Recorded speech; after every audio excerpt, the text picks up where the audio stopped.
Welcome to Sit Downs with City Lifestyle, Vegas edition podcast. My name's Crissie Bown. I'm the publisher for Henderson City Lifestyle, and I am joined by Jeffry. Hello, hello. Welcome back to the podcast. I mean, I've been making a couple appearances. Yeah, I'm back. He's been making some cameos on the podcast that you helped us launch way back when. I mean, I was here. You were here. You guys have taken over, taken extreme ownership. He's still here, Yeah. so we just have to get him when we can. But I get the pity invites, okay? I get the pity invites. That's where I'm at right now. that is not true for the pity invites. This was like your brainchild. The reason we're sitting in this room is because you had this idea of like, we should do a podcast. I know, it's phenomenal. It's taken off too. I know. I can't even believe this, but it's been 2 years since we did the first one. It was 2 years ago this time that we did the very first one in here. Yeah. I should have pulled some stats, but I was fully unprepared to be here today. So I was looking at it earlier today. I was just like, we've done over like 250 different video segments and That's things. insane. So that's like episodes plus shorts plus all that stuff. But yeah, I mean, we were looking at ChatGPT, Gemini, whatever it was. Yeah. Camilla pulled it and was like, we're the top city lifestyle podcast right now. Yeah, we So- Googled podcasts for City Lifestyle, and ours was like, the Sit Downs with City Lifestyle podcast in Las Vegas seems to be very active. And it's like, well, yeah, that's the point, you know? So we'll go ahead and plug it. City Lifestyle Corporate has put one out now too. So definitely some high profile guests going on there. So take a look for that one as well. But what are we talking about today, Crissie? Today, I'll be totally transparent in saying, normally I like to come to these with a little script, not a script, but like at least a guide, more or less. Talking points. I like talking points, which you've been yelling at me about since the very first one. For 2 years, yeah. For 2 years. Get your piece of paper off the table. And so today I have nothing. I have no sheet of paper. And so we're just going to roll. But, something that we were kind of talking about is, you are now in this director role for City Lifestyle. Correct. So you're working with publishers across the country in all different markets. And for us as publishers, we are entrepreneurs. We obviously took the plunge, took the leap from different jobs, different industries in some cases, to take on the role as community storytellers within our communities, which brings up a lot of different things, but it can be very scary to take the leap. And you have such a unique perspective because you've done both jobs. Yeah. So I took the leap and then I leap right back. No, it's so funny because you've worked in both the corporate structure and you've been the entrepreneur. And there's a lot of different things that come up with being an entrepreneur. It's wild, yeah. It's wild. I mean, that's the easiest way to put it. Yeah. Do you look back at your time as a publisher as like whiplash at this point? I mean, kind of, right? Like you go into it, and one of the great things about City Lifestyle is it's a franchise. So it's not full entrepreneurship. It's entrepreneurship with essentially like bumper reels, right? With training wheels. Yeah, exactly. So it's amazing, but there still is so much ownership that you need to take even with City Lifestyle. So like we give the tools, but I mean, I know in this room alone, like you interview so many different entrepreneurs, people that have taken a plunge, whether it's franchise, whether it's their own thing that they're doing, business leaders here in Vegas and Henderson. And I mean, we're hearing their stories too. So I think it's just something where, I mean, like there's so many different components, and we just left conference where this year was a little bit different, where they poured an entire day into the people side of it, right? So not even just looking at the cool things coming out with City Lifestyle this upcoming year and everything that's growing. And what was it? The number 3 publication right now for monthly publications in the country. But pouring into things like wills and trusts and fitness and mental health. And like, again, looking who people are as you're trying to build teams. So I think it was really cool that we took that aspect of it. But all those things kind of, I mean, in my tenure of it, I was just like, grind, get this thing up and going. And then all of a sudden you're like, what just happened in the past 2 or 3 years? And it went by like in a blink of an eye. So Yeah. I'm rambling right now, so where are we going with this? No. Maybe I do need talking points. Maybe I'm learning. Yeah. No, this is the point though. It's how you honestly felt about the experience. And I agree. So our corporate team took the time to do the holistic approach, which is funny because I remember it could be so scary when you first jump off that cliff and jump into owning your own business, right? And people do it for all different kinds of reasons, and it truly is not for everyone. Like I will say that, having worked in both corporate America for a long time and now working for myself, like there's pros and cons to both sides of that coin. Personally, I like this side of the coin better. I think you like the other side of the coin. it fits me a little better. Yeah, it fits you. You like the structure. And I'm like, leave me alone, you know? But I think that that's what makes it unique. But I had a girlfriend tell me when I very first bought the business, she's like, nothing will make you address your own crap like buying a business. Yeah. And I remember sitting there at this happy hour and I was like, what does that even mean? Like, what is she talking about? And, you know, sure enough, within like 2 weeks' time, I was like, oh my God, you know, because all of a sudden you go from that structured environment where you kind of have not mom and dad, but kind of have like people telling you, okay, this is what you're going to do. And you have like, this is what your day is going to look like. And now all of a sudden you have absolute freedom. Yeah. And you can choose not to wake up for the day. You're laying in bed. You can choose that. I mean, it probably won't behoove you to choose that, I mean, especially it absolutely if you're won't, just getting started. But, and actually, I distinctly remember there was a time, like in one of my first few weeks of buying the magazine where like I had just jumped on the computer in the morning and I hadn't gotten ready. And then we had to work on something and I had to go meet you for coffee. And I showed up in sweats and you said to me, like, really ready for this day today, aren't you? Seriously. But it's funny because it's like, you know, I had to learn in that first month even of like, oh my God, I need to build some structure around this or this is never going to work. But, you know, for some of these new publishers who are just jumping in, like, you know, what do you think, what are you hearing as some of the biggest, the scariest things for them as they're getting started? I mean, I think a lot of people that are jumping into city lifestyle specifically are looking for either kind of like you escaping that corporate structure and culture, looking for maybe kind of building their own thing. And I mean, we have a great opportunity in front of us with all these communities across the country. But as they're looking to build it, it's just like, we almost have to figure out like what that true why is. Like, why are they doing this, right? So leaving corporate America might be like kind of the why point one. Like we need to dig into the why point two, you know, and That's really good understand, advice. Is it like building a family? Is it trying to get that like income that they're looking for? So as part of my job is like trying to develop markets and work with publishers, and without understanding what that true motivation and drive is behind them, and like getting past I know we were texting about fluff and stuff, but just like, how do we get past the fluffy why and get down to like the real meat of why are you buying into this system and why are you trying to build kind of this own opportunity for your life? So I'm going to flip it back on you. What was the driving reason behind Miss Crissie over here? In terms of buying the magazine? Yeah. You know, it's interesting because I had a leadership role for a wonderful company that I'll always love. Like, and it's hard because I grew up at the same place. I worked at the same company for 14 years. And my best friend had an office that was right alongside me, and she was also in a leadership role. And we used to joke that we would just crank out that last email and just like die at our desks together in that place because we loved it so much, you know.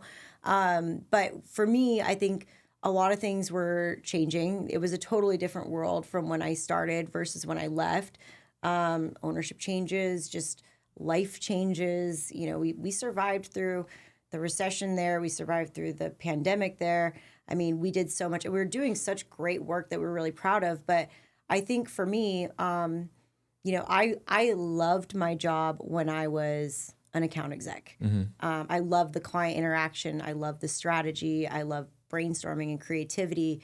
And truthfully, I love the people, you know, like now in with the magazine, I'm working with a lot of the same people as I worked with when I was in broadcast because they became just a part of my life, you know. I was joking with a client yesterday. I was just like, man, you're going to be stuck with me forever. And so, but when I got into my... You told me that and then I bounced real quick. I was like, oh no, like, I'm gone. I was like, corporate job, here I come. No, I'm out of here. I'm not getting stuck with this one. And so, but for me, over time, a lot of the things changed. And I wasn't able to have that interaction that I had with the partners like I used to. And I really missed that. And then, you know, as you would say, point two, I guess, my life changed. Yeah. My life changed. My needs changed.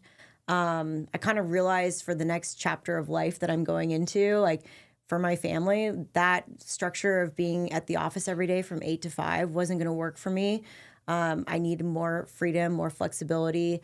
And I just wanted to be able to feel like I was helping people. And I really do feel that with what I'm doing with the magazine.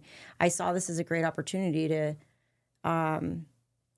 build a community. And I get super sappy about it, but I love my city lifestyle squad that we've built.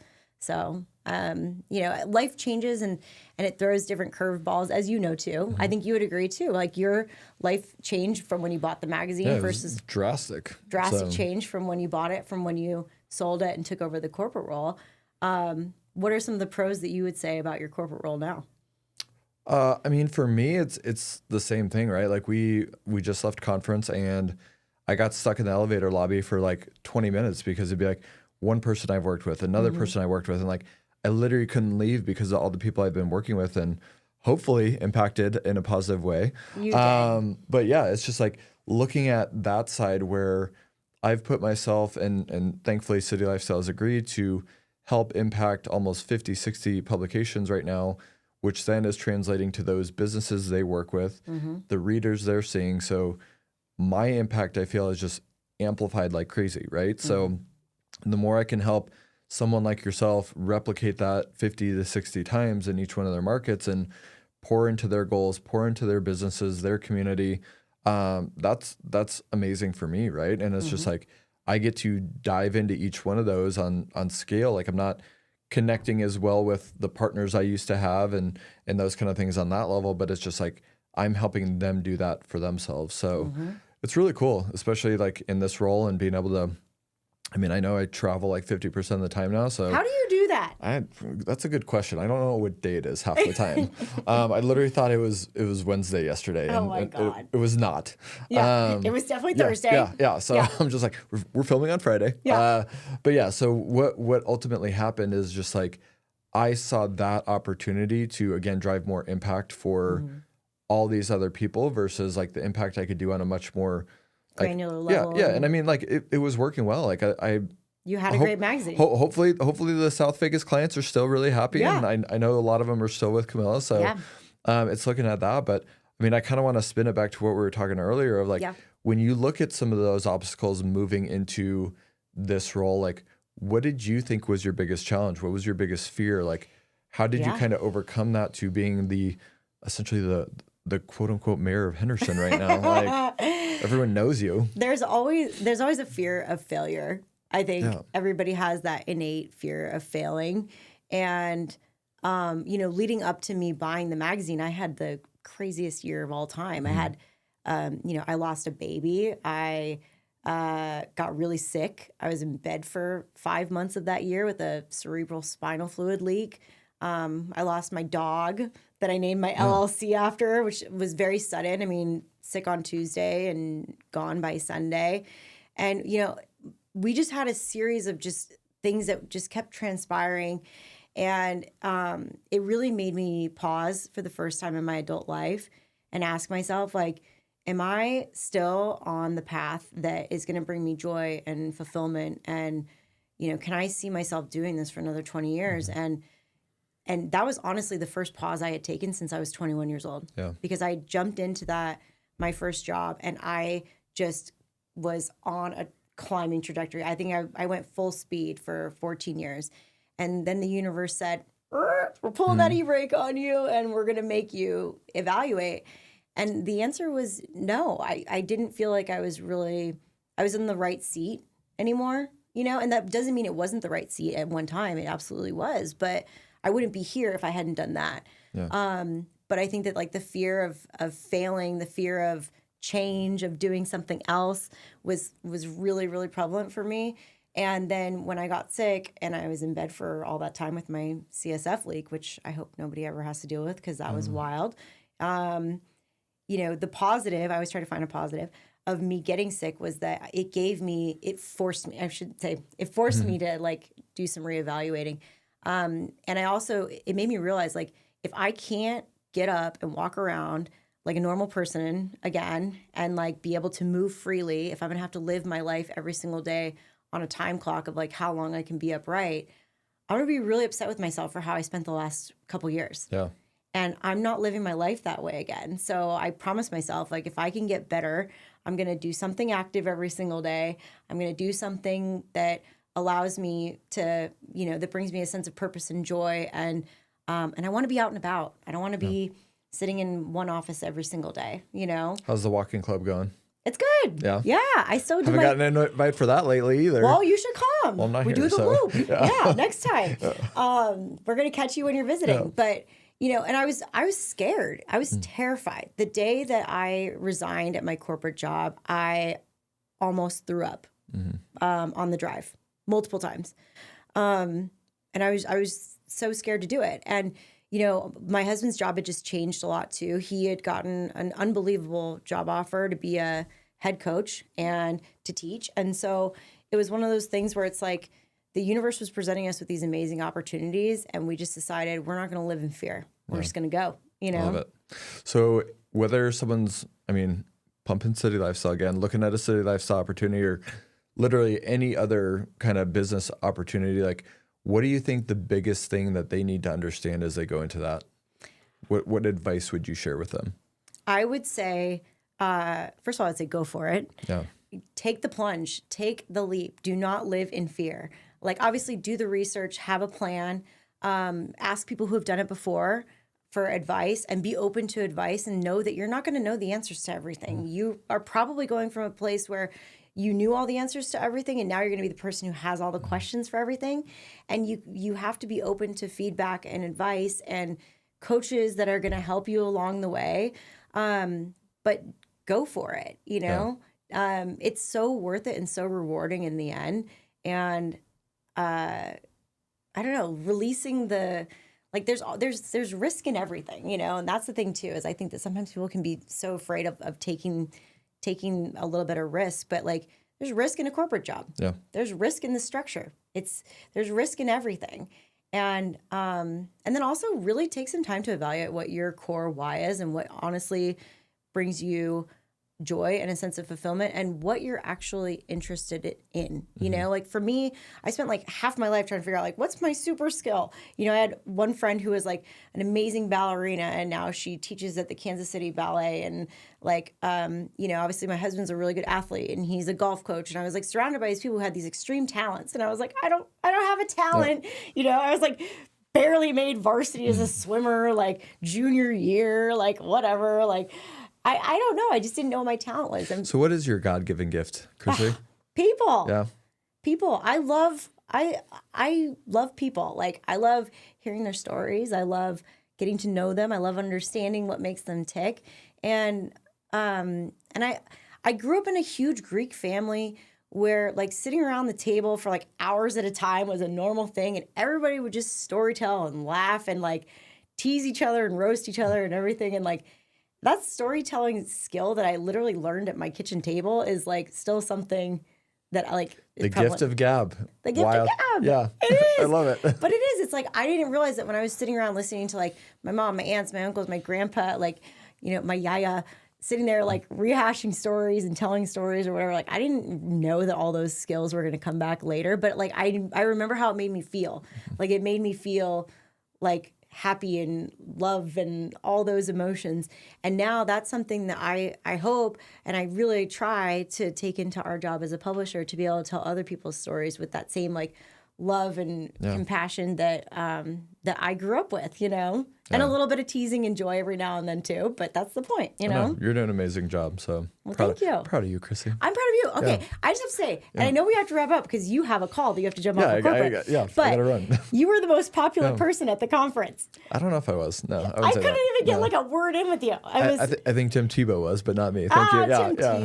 Tim Tebow. Oh my God. Yeah. I mean, that's a tough one, but I am very proud of all that you've accomplished. I can't even tell you how many people were saying how much you've helped them over the past year, and how they wouldn't be where they are with their magazines if it wasn't for you. So talk about being in the right seat. Like, obviously it was a huge life change for you to sell the magazine and go to the corporate side, but the impact that you're having now across the country is just unbelievable. So from our humble beginnings in this podcast studio, I am very proud of you as well. We're still here. It's still rocking. We're still here and still rocking. And we are going to get you back on whenever you're in town. We're going to try to grab you. But I try. We appreciate you making the time to chat today for our impromptu podcast. So thank you all for listening and for watching. Please remember to subscribe to our channel for more podcasts in the future. And we'll see you guys next time. Thank you. Thanks.